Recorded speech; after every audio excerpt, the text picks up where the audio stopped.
But now I want to talk to you about the piece that opened, the Mozart piece. Yeah, it's called Wolfgang. It was done for Aspen Santa Fe.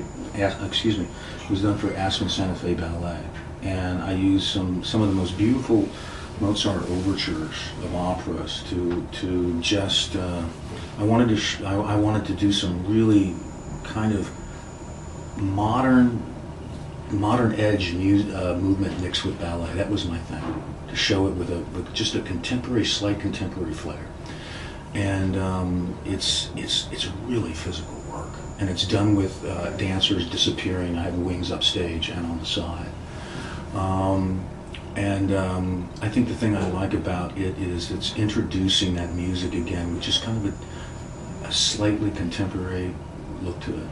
You know what I found interesting? They did disappear on stage. Mm-hmm. The lighting for that piece was excellent, because they literally went upstage without leaving us and were out of our sight. Right. And the action still took place downstage, and then they reappeared and complemented each other very well. And there was such a simplicity about the opening.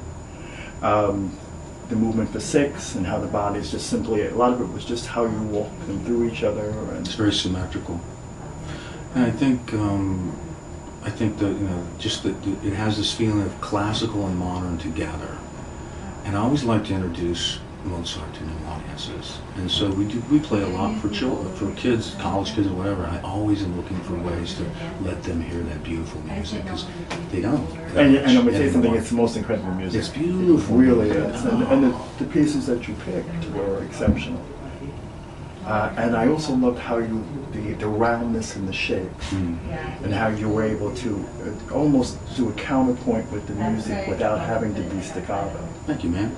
I had some very good teachers. I worked with in Barishnikov's company. I was in the White Oak company, so I got to dance with Mark Morris, and I did an original piece with Peter Martins.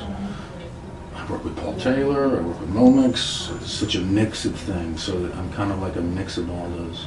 And music is important, it really is. I think choreographers nowadays don't use it as much as I like to see in dance. I like to see it really mixed. I agree with you. After 30 years, how do you keep it fresh for you? Well, that's a good question. I mean, you really, it's part of just growing as an artist. Some years are there's so much going on when you're dealing with sustaining a company, from the touring to working with a booking agent, working in administration.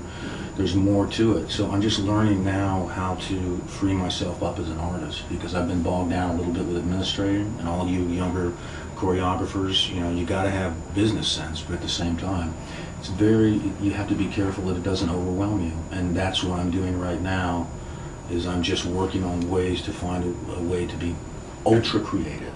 Yeah, it's important to realize that if you build an organization, you have to sustain it. And if you don't have good people running it, then you've got to step in. And once you step in, it can diminish your creative vibe, man.